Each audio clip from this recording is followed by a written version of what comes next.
أعوذ بالله من الشيطان الرجيم.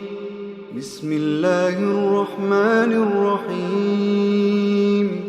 تبارك الذي جعل في السماء بروجا وجعل فيها سراجا وقمرا منيرا، وهو الذي جعل الليل والنهار خلفة لمن أراد أن يذكر أو أراد شكورا.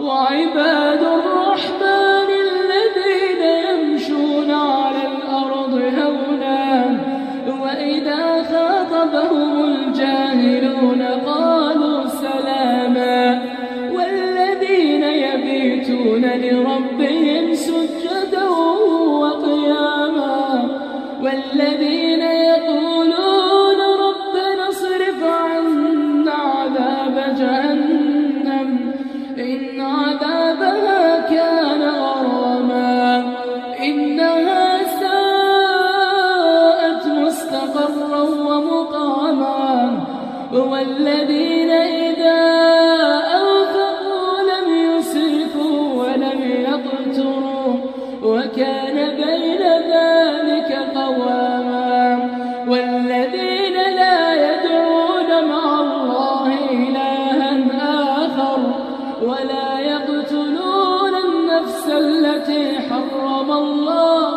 إلا بالحق ولا يزنون،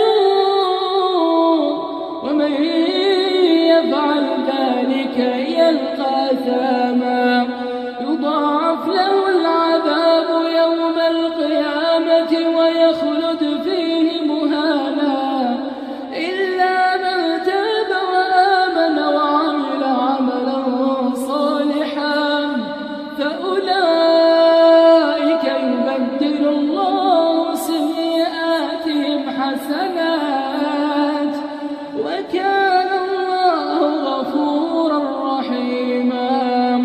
ومن تاب وعمل صالحا فإنه يتوب إلى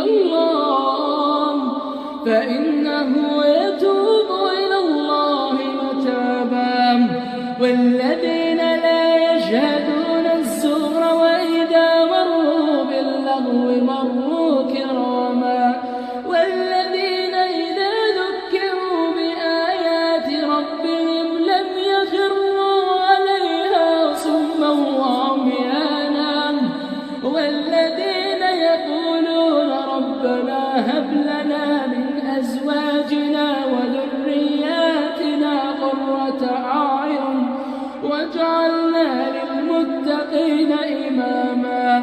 أولئك يجزون الغرفة بما صبروا ويلقون فيها تحية وسلاما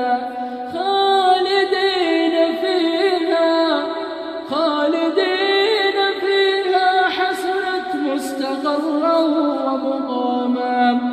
قل ما يعبأ بكم ربي لولا دعاؤكم فقد كذبتم فسوف يكون لزاما.